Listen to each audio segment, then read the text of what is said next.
సామెతలు 25వ అధ్యాయము. ఇవియును సొలొమోను సామెతలే. యూదారాజైన హిజ్కియా సేవకులు వీటిని ఎత్తి వ్రాసిరి.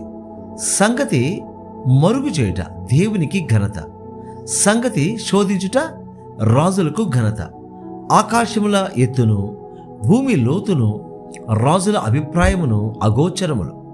వెండిలోని మస్టు తీసివేసిన ఎడల పుటము వేయువాడు పాత్ర ఒకటి సిద్ధపరచను. రాజు ఎదుట నుండి దుష్టులను తొలగించిన ఎడల అతని సింహాసనము నీతి వలన స్థిరపరచబడను. రాజు ఎదుట డంబము చూపకము, గొప్పవారున్న చోట నిలువకము. నీ కన్నులు చూచిన ప్రధాని ఎదుట ఒకడు నిన్ను తగ్గించుట కంటే ఇక్కడికి ఎక్కి రమ్మని అతడు నీతో చెప్పుట నీకు మేలు కదా. ఆలోచన లేక వ్యాజ్యం ఆడుటకు పోకము. నీ పొరుగువాడు నిన్ను అవమానపరచి దాని అంతమున ఇక నీవేమి చేయదు అని నీతో అనులేమో. నీ పొరుగువానితో నీవు వ్యాజ్యమాడవచ్చును గాని పరుని గుట్టు బయట పెట్టకము. బయట పెట్టిన ఎడల వినువాడు నిన్ను అవమానపరచునేమో. అందువలన నీకు కలిగిన అపకీర్తి ఎన్నటికీ పోకుండును. సమయోచితముగా పలుకుబడిన మాట చిత్రమైన వెండి పళ్ళెములలో నుంచబడిన బంగారు పండ్ల వంటిది. బంగారు కర్ణభూషణం ఎట్టిదో, అపరంజి ఆభరణం ఎట్టిదో వినువాని చెవికి జ్ఞానము గల ఉపదేశకుడు అట్టివాడు. నమ్మకమైన దూత తనను పంపువారికి కోతకాలపు మంచు చల్లదనము వంటివాడు. వాడు తన యజమానుల హృదయమును తెప్పరిలో చేయును. కపట మనస్సుతో దానమిచ్చి డంబము చేయవాడు వర్షము లేని మబ్బును గాలిని పోలియున్నాడు. దీర్ఘశాంతము చేత న్యాయాధిపతిని ఒప్పించవచ్చును. సాత్వికమైన నాలుక ఎముకలను నలుగగొట్టును. తేనె కనుగొట్టివా, తగిన మట్టుకే త్రాగుము. అధికముగా త్రాగినెడలా కక్కివేయుదువేమో. మాటి మాటికి నీ పొరుగువాని ఇంటికి వెళ్ళకము. అతడు నీ వలన విసికి నిన్ను ద్వేషించునేమో. తన పొరుగువాని మీద కూట సాక్ష్యము పలుకువాడు సమ్మెటను ఖడ్గమును వాడిగల అంబును పోలినవాడు. శ్రమకాలములో విశ్వాసఘాతకునికి ఆశ్రయించుట విరిగిన పళ్లతోనూ కీలు వసిలిన కాలుతోనూ సమానము. దుఃఖచిత్తునికి పాటలు వినిపించువాడు చలిదినమున పైబట్ట తీసివేయి వానితోనూ సూర్యకారము మీద చెరకపోయి వానితోనూ సమానుడు. నీ పగవాడు ఆకలి గొన్నిన ఎడల వానికి భోజనము పెట్టుము. దప్పి గొన్నిన ఎడల వానికి దాహమేము. అట్లు చేయుట చేత వాని తల మీద నిప్పులు కుప్పగా పోయుదు. యెహోవా అందుకు నీకు ప్రతిఫలమిచ్చును. ఉత్తరపు గాలి వాన పుట్టించును. కొండెగాలి నాలుక కోపదృష్టి కలిగించును. గయ్యాళితో పెద్ద ఇంట నుండుట కంటే మిద్దె మీదనొక మూలను నివసించుట మేలు. దప్పిగొనిన వానికి చల్లని నీరు ఎట్లుండునో దూరదేశం నుండి వచ్చిన శుభ సమాచారం అట్లుండును. కలకలు చేయబడిన ఓటయు చెడిపోయిన బుగ్గయు నీతిమంతుడు దుష్టునికి లోబడుటయు సమానములు. తేనె నదికముగా త్రాగుట మంచిది కాదు. దుర్లభమైన సంగతి పరిశీలన చేయుట ఘనతకు కారణము. ప్రాకారము లేక పాడైన పురము ఎంతో తన మనస్సును అణుచుకొనలేని వాడును అంతే. సామెతలు 26వ అధ్యాయము. ఎండకాలమునకు మంచు గిట్టదు, కోతకాలమునకు వర్షము గిట్టదు. అటువలే బుద్ధిహీనునికి ఘనత గిట్టదు. రెక్కలు కొట్టుకొనుచు తారాడుచున్న పిచ్చుకయు దాటుచుండు వాన కోవెలయు దిగకుండునట్లు హేతువులేని శాపము తగులకపోవును. గుర్రమునకు చబుకు గాడిదకు కళ్ళెము, మూర్ఖుల వీపునకు బెత్తము. వాని మూడత చొప్పున మూర్ఖునికి ప్రత్యుత్తరం ఇయ్యకము. ఇచ్చిన ఎడల నీవును వాని పోలియుందు. వాని మూడత చొప్పున మూర్ఖునికి ప్రత్యుత్తరమిమ్ము. అలాగు చేయనెడల వాడు తన దృష్టి తాను జ్ఞానిననుకొనును. మూర్ఖుని చేత వర్తమానము పంపువాడు కాళ్ళు తెగగొట్టుకొని విషము త్రాగిన వానితో సమానుడు. కుంటివాని కాళ్ళు పట్టులేక ఉన్నట్లు మూర్ఖుల నోట సామెత పాటి లేకుండను. బుద్ధిహీనుని ఘనపరచువాడు వడిసెలలోని రాయి కదలకుండా కట్టువానితో సమానుడు. మూర్ఖుల నోట సామెత మత్తును గొనువాని చేతిలో ముళ్ళు గుచ్చుకొన్నట్లుండును. అధికముగా నొందినవాడు సమస్తము చేయవచ్చును, మూర్ఖుని వలన కలుగు లాభము నిలువదు. కూలికి వానిని పిలిచిన వాడును చెడిపోవను. తన మూఢతను మరలా కనపరచు మూర్ఖుడు కక్కిన దానికి తిరుగు కుక్కతో సమానుడు.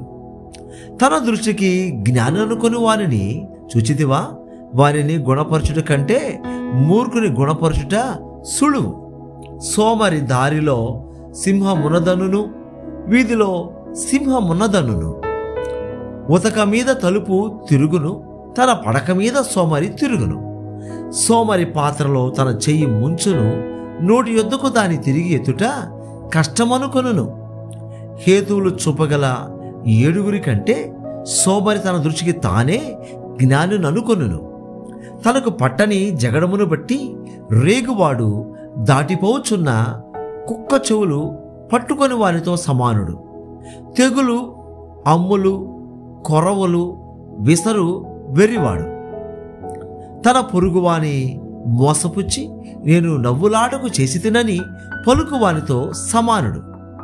కట్టెలు లేని ఎడల అగ్ని ఆరిపోవను, కొండెగాడు లేని ఎడల జగడము చలారను. వేడి బూడిదకు బొగ్గులు, అగ్నికి కట్టెలు, కలహములు పుట్టించుటకు కలహప్రియుడు. కొండెగారి మాటలు రుచిగల పదార్థముల వంటివి, అవి కడుపులోనికి దిగిపోవును.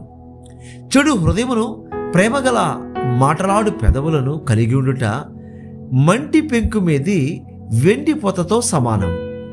పగవాడు పెదవులతో మాయులు చేసి అంతరంగములో కపటము దాచుకొనును. వాడు దయగా మాట్లాడినప్పుడు వాని మాట నమ్మకము. వాని హృదయములో 7 హేయ విషయములు కలవు. వాడు తన ద్వేషమును కపట వేషము చేత దాచుకొనును.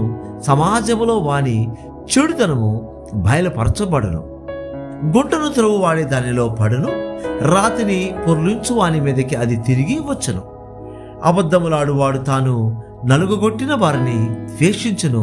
ఇచ్చకపు మాటలాడు నోరు నష్టము కలుగజేయును. సామెతలు 27వ అధ్యాయం. రేపటి దినమును గూర్చి అతిశయపడకము. ఏ దినమున ఏది సంభవించనో అది నీకు తెలియదు. నీ నోరు కాదు అన్యుడే, నీ పెదవులు కాదు పరులే నిన్ను పొగడదగును. రాయి బరువు, ఇసుక భారము, 3 నీ కోపము, ఆ 2 కంటే బరువు. క్రోధము క్రూరమైనది, కోపము వరద వలె పొర్లునది. రోషము ఎదుట ఎవడు నిలువగలడు? లోపల ప్రేమించుట కంటే బహిరంగముగా గద్దించుట మేలు. మేలును కోరి స్నేహితుడు గాయములు చేయును, పగవాడు లెక్కలేని ముద్దులు పెట్టును. కడుపు నిండినవాడు తేనె పట్టునైనను త్రొక్కివేయును. ఆకలి గొనిన వానికి చేదు వస్తువైనను తియ్యగా నుండును. తన ఇల్లు విడిచి తిరుగువాడు గూడు విడిచి తిరుగు పక్షితో సమానుడు. తైలమును అత్తరును హృదయమును సంతోషపరచునట్లు చెలికాని హృదయములో నుండి వచ్చు మధురమైన మాటలు హృదయమును సంతోషపరచును. నీ స్నేహితుని నైనను నీ తండ్రి స్నేహితునైనను విడిచిపెట్టకము. నీకు ఆపద కలిగిన దినమందు నీ సహోదరుని ఇంటికి వెళ్ళకము. దూరములోనున్న సహోదరుని కంటే దగ్గరనున్న పొరుగువాడు వాసి. నా కుమారుడా, జ్ఞానమును సంపాదించి నా హృదయమును సంతోషపరచుము. అప్పుడు నిన్ను నిందించు వారితో నేను ధైర్యముగా మాట్లాడుదును. బుద్ధిమంతుడు అపాయము వచ్చుట చూచి దాగును. జ్ఞానము లేని వారు యోచింపక ఆపదలో పడుదురు. ఎదుటివాని కొరకు పూటబడిన వాని వస్త్రము పుచ్చుకొనుము. పరుల కొరకు పూటబడిన వాని వలన కుదువ పెట్టించుము. వేకువనే లేచి గొప్ప శబ్దముతో తన స్నేహితుని దీవించు వాని దీవెన వానికి శాపముగా ఎంచబడును. ముసురు దినమున ఎడతెగక కారు నీళ్లను గయ్యాళి అయిన భార్యయు సమానము. దానిని ఆపజూచువాడు గాలిని ఆపజూచువానితోనూ తన కుడి చేత నూనె పట్టుకొని వానితోనూ సమానుడు. ఇనుము చేత ఇనుము పదునగును, అట్లు ఒకడు తన చెలికానికి వివేకము పుట్టించును. అంజురపు చెట్టును పెంచువాడు దాని ఫలము తినును, తన యజమానుని మన్నించువాడు ఘనత నొందును. నీటిలో ముఖమునకు ముఖము కనబడినట్లు ఒకని మనస్సునకు మరొకని మనస్సు కనబడను. పాతాళమునకును అగాధ కూపమునకును తృప్తి కానేరదు, అలాగున నరుల దృష్టి తృప్తి కానేరదు. మోస చేత వెండిని, కొలిమి చేత బంగారును, తాను పొందిన కీర్తి చేత నరుని పరిశోధింపవచ్చును. మూడుని రోటిలోని గోధుమలలో వేసి రోకట దంచినను వాని మూడత వాని వదిలిపోదు. నీ పశువుల స్థితి జాగ్రత్తగా తెలుసుకొను, నీ మందల యందు మనస్సు ఉంచుము. ధనము శాశ్వతము కాదు, కిరీటము తరతరములు ఉండునా? ఎండిన గడ్డి వామి వేయబడును, పచ్చగా కనబడుచున్నది కొండగడ్డి ఎరబడి ఉన్నది. నీ వస్త్రముల కొరకు గొర్రె పిల్లలున్నవి, ఒక చేని క్రయధనమునకు పొట్టేళ్లు సరిపోవును. నీ ఆహారమునకు, నీ ఇంటి వారి ఆహారమునకు, నీ పనికత్తెల జీవమునకు మేకపాలు సమృద్ధి అగును. సామెతలు 28వ అధ్యాయము. ఎవడను తరమకుండానే దుష్టుడు పారిపోవును, నీతిమంతులు సింహమోలే ధైర్యముగా నుందురు. దేశస్థుల దోషము వలన దాని అధికారులు అనేకులగుదురు. బుద్ధి జ్ఞానములు గలవారి చేత దాని అధికారము స్థిరపరచబడను. బీదలను బాధించు దరిద్రుడు ఆహార వస్తువులను ఉండనేక కొట్టుకొని పో వానతో సమానుడు. ధర్మశాస్త్రము త్రోసివేయువారు దుష్టులను పొగడుచుందురు, ధర్మశాస్త్రమును అనుసరించి వారు వారితో పోరాడుదురు. దుష్టులు న్యాయమెట్టిదైనది గ్రహింపరు, యెహోవాను ఆశ్రయించువారు సమస్తమును గ్రహించుదురు. వంచకుడై ధనము సంపాదించిన వానికంటే యథార్థంగా ప్రవర్తించు దరిద్రుడు వాసి. ఉపదేశమును అంగీకరించు కుమారుడు బుద్ధిగలవాడు. తుంటరుల సహవాసము చేయవాడు తన తండ్రికి అపకీర్తి తెచ్చును. వడ్డీ చేతను దుర్లాభము చేతను ఆస్తి పెంచుకునివాడు దరిద్రులను కరుణించు వాని కొరకు దాని కూడబెట్టును. ధర్మశాస్త్రము వినబడకుండా చెవిని తొలగించుకుని వాని ప్రార్థన హేయము. యథార్థవంతులకు దుర్మార్గమందు చొప్పించువాడు తాను త్రవ్విన గోతిలో తానే పడును. యథార్థవంతులు మేలైన దానిని స్వతంత్రించుకొందురు. ఐశ్వర్యవంతుడు తన దృష్టికి తానే జ్ఞాని, వివేకము గల దరిద్రుడు వారిని పరిశోధించును. నీతిమంతులకు జయము కలుగుట మహాఘనతకు కారణము. దుష్టులు గొప్పవారగునప్పుడు జనులు దాగి ఉందరు. అతిక్రమములను దాచిపెట్టువాడు వర్ధిల్లడు, వాటిని ఒప్పుకొని విడిచిపెట్టువాడు కనికిరము పొందును. నిత్యము భయము కలిగి ప్రవర్తించువాడు ధన్యుడు, హృదయమును కఠినపరుచుకొనివాడు కీడులో పడును. బొబ్బరించు సింహమును తిరుగులాడు ఎలుగుబంటియు దరిద్రులైన జనుల నేలు దుష్టుడును సమానులు. వివేకము లేని వాడవై జనులను అధికముగా బాధపెట్టు అధికారి దుర్లాభమును ద్వేషించువాడు దీర్ఘాయుష్మంతుడగును. ప్రాణము తీసి దోషము కట్టుకొనిన వాడు గోతికి పరిగెత్తుచున్నాడు. ఎవరునూ అట్టివానిని ఆపకూడదు. యథార్థంగా ప్రవర్తించువాడు రక్షింపబడును. మూర్ఖ ప్రవర్తన గలవాడు హఠాత్తుగా పడిపోవును. తన పొలము సేద్యము చేసుకొను వానికి కడుపు నిండన్నము దొరకును. వ్యర్థమైన వాటిని అనుసరించు వారికి కలుగు పేదరికము ఇంతెంత కాదు. నమ్మకమైన వానికి దీవెనలు మెండుగా కలుగును. ధనవంతుడగుటకు ఆతురపడువాడు శిక్ష నొందకపోడు. పక్షపాతము చూపుట మంచిది కాదు. రొట్టె ముక్క కొరకు ఒకడు దోషము చేయను. చెడు దృష్టి గలవాడు ఆస్తి సంపాదింప ఆతురపడును. తనకు దరిద్రత వచ్చునని వానికి తెలియదు. నాలుకతో ఇచ్చకములాడు వానికంటే నరులను గద్దించువాడు తుదకు ఎక్కువ దయ పొందును. తన తల్లిదండ్రుల సొమ్ము దోచుకొని అది ద్రోహము కాదనుకొనువాడు నశింపజేయువానికి జతకాడు. పేరాసగలవాడు కలహమును రేపును. యెహోవా యందు నమ్మకముంచువాడు వర్ధిల్లును. తన మనస్సును నమ్ముకునివాడు బుద్ధిహీనుడు జ్ఞానముగా ప్రవర్తించేవాడు తప్పించుకొనును.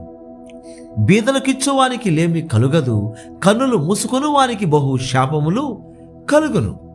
దుష్టులు గొప్పవారగునప్పుడు జనులు దాగుకొందురు, వారు నశించినప్పుడు నీతిమంతులు ఎక్కువగుదురు.